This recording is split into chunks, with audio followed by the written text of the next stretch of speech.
À Los Angeles, la réussite de Ryan Harris était visible dans chaque détail de sa vie. Les immeubles qu'il possédait portaient faux son nom, ses réunions commençaient à l'heure exacte, et ses problèmes, quels qu'ils soient, trouvaient toujours une solution chiffrée. Il avait appris très tôt qu'avec assez d'argent, le monde finissait par céder. Pourtant, chaque matin, en traversant le long couloir immaculé de sa maison, un silence l'attendait, dense et immobile.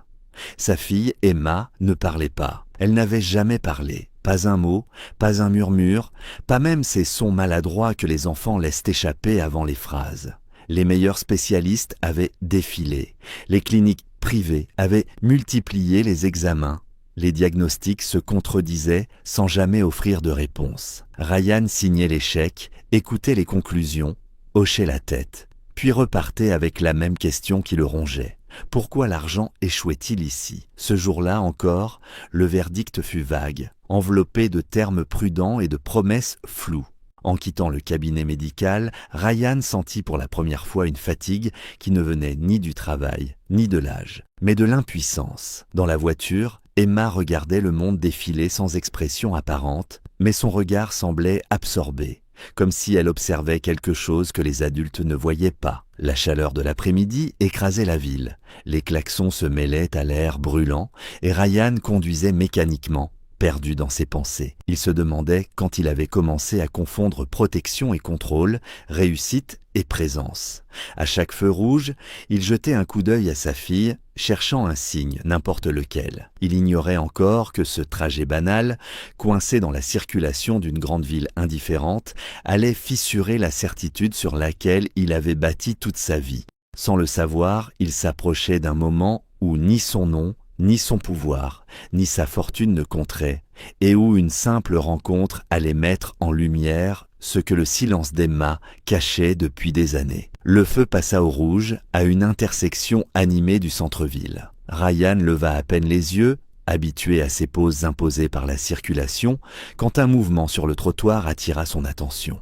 Une fillette s'avançait entre les voitures, tenant une petite glacière en plastique. Elle proposait des bouteilles d'eau froides au conducteur, sa voix douce presque couverte par le bruit de la ville. Elle était mince, trop mince pour son âge et la fatigue marquait ses épaules, mais son regard restait étonnamment calme, comme si elle n'attendait rien de plus que ce que la journée pouvait lui offrir. Emma, jusque-là silencieuse et immobile sur la banquette arrière, se redressa légèrement. Ses yeux se fixèrent sur la fillette avec une intensité nouvelle. Ryan s'en aperçut et sentit son cœur se serrer. Cela faisait longtemps qu'Emma ne s'était intéressée à rien autour d'elle. La fillette s'approcha de la vitre. « De l'eau fraîche, monsieur », dit-elle simplement, sans insistance, sans plainte. Ryan hésita un instant, par réflexe plus que par manque de générosité. Il tendit un billet, mais la fillette secoua la tête en souriant doucement. « C'est pour elle », dit-elle en désignant Emma, comme si c'était la chose la plus naturelle du monde. Elle posa la bouteille entre les mains de la petite, sans demander son nom, sans poser de questions. Emma regarda l'objet, puis leva les yeux vers la fillette. Leurs regards se croisèrent, et dans ce bref échange, quelque chose de fragile mais profond sembla s'installer. Il n'y avait ni pitié, ni curiosité excessive, seulement une présence sincère, sans attente. Ryan observa la scène, troublé par la simplicité du geste. La fillette recula déjà, prête à s'éloigner vers la prochaine voiture, comme si rien d'extraordinaire ne venait de se produire. Le feu passa au vert, les klaxons reprirent, et Ryan démarra lentement, incapable de détacher son regard de sa fille dans le rétroviseur. Emma porta la bouteille à ses lèvres. Ce n'était qu'une gorgée d'eau, insignifiante en apparence, mais pour Ryan, l'air sembla soudain plus lourd, chargé d'une tension étrange. Il sentit confusément que ce moment, né d'un acte sans calcul, venait de déplacer quelque chose de profond, comme une porte entr'ouverte après des années de silence. Il ne savait pas encore à quel point cette rencontre allait bouleverser leur vie, mais il pressentait que rien ne serait plus tout à fait comme avant. La voiture s'éloigna de l'intersection, emportée par le flot continu de la circulation. Ryan gardait les mains crispées sur le volant, son esprit encore accroché à la scène qu'il venait de voir. Dans le rétroviseur, Emma tenait toujours la bouteille contre elle, comme un objet précieux. Elle la regardait longuement, puis leva les yeux vers l'extérieur, là où la fillette avait disparu. Ryan allait parler, dire quelque chose de banal, quand un son presque imperceptible traversa l'habitacle. Ce n'était ni un cri ni un appel, juste une syllabe, fragile, hésitante, mais parfaitement consciente. Il freina brusquement, le cœur battant à tout rompre. « Papa !» Le mot tomba dans l'air comme une chose vivante, irréversible. Ryan se retourna, incapable de respirer. Emma le regardait, effrayée par ce qu'elle venait de faire, mais aussi étrangement soulagée. Pendant un instant interminable, personne ne bougea. Des années de silence venaient de se fissurer en une seconde, sans médecin, sans thérapie, sans explication savante. Ryan sentit ses yeux se remplir de larmes qu'il n'avait jamais autorisées auparavant. Il voulait parler, la serrer contre lui, appeler quelqu'un, mais aucun geste ne semblait à la hauteur de ce moment. Il comprit alors que ce n'était pas l'eau qui avait provoqué ce miracle apparent, mais ce qu'elle représentait. La fillette n'avait rien exigé, rien attendu.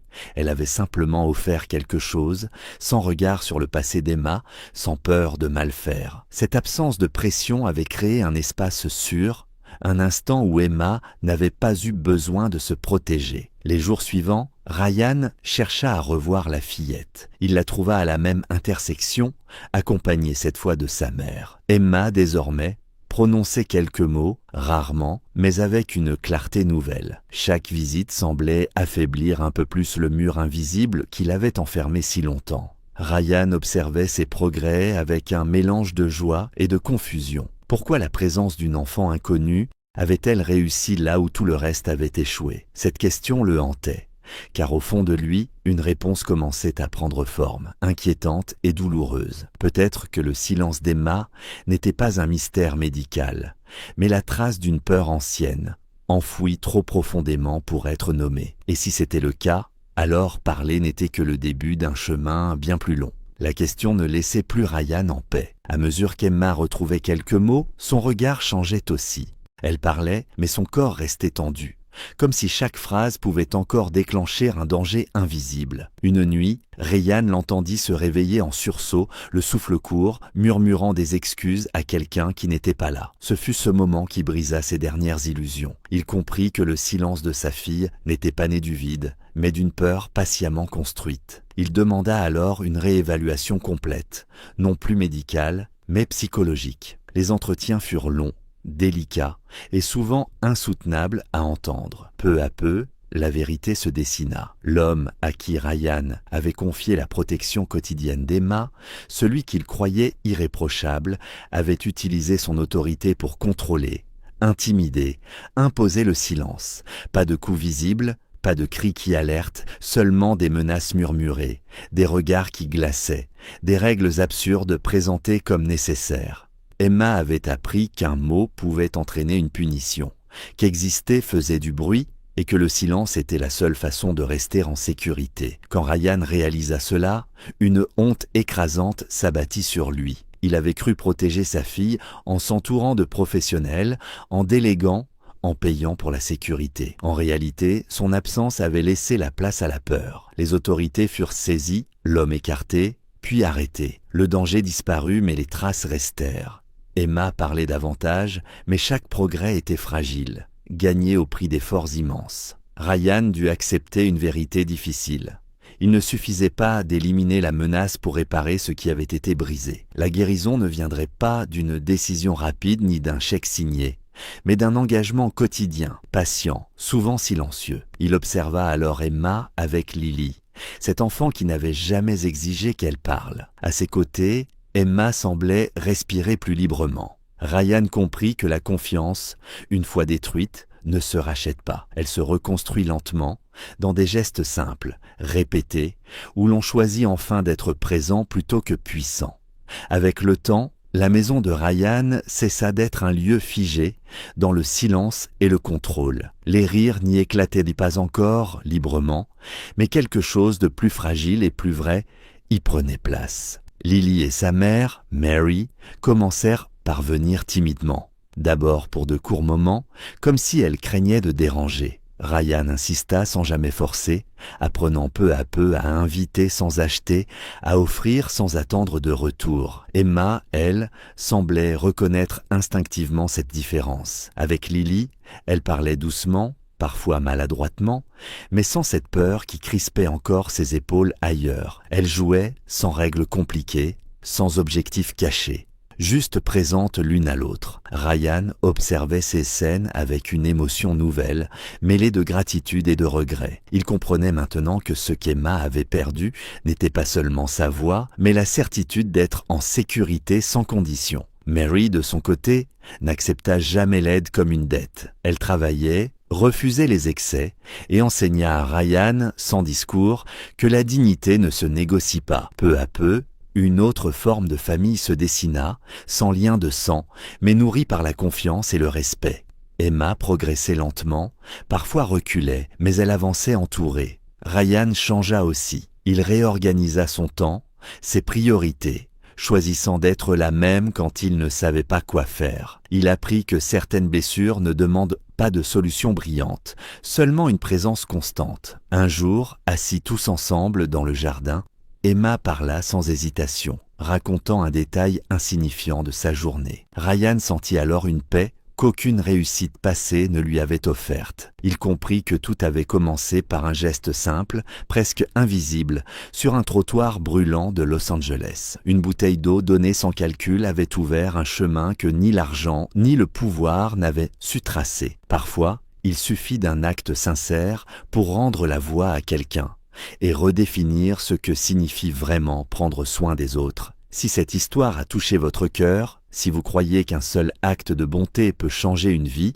alors laissez un like, un commentaire et partagez cette vidéo. Votre soutien nous aide à faire rayonner encore plus d'histoires d'amour et de compassion.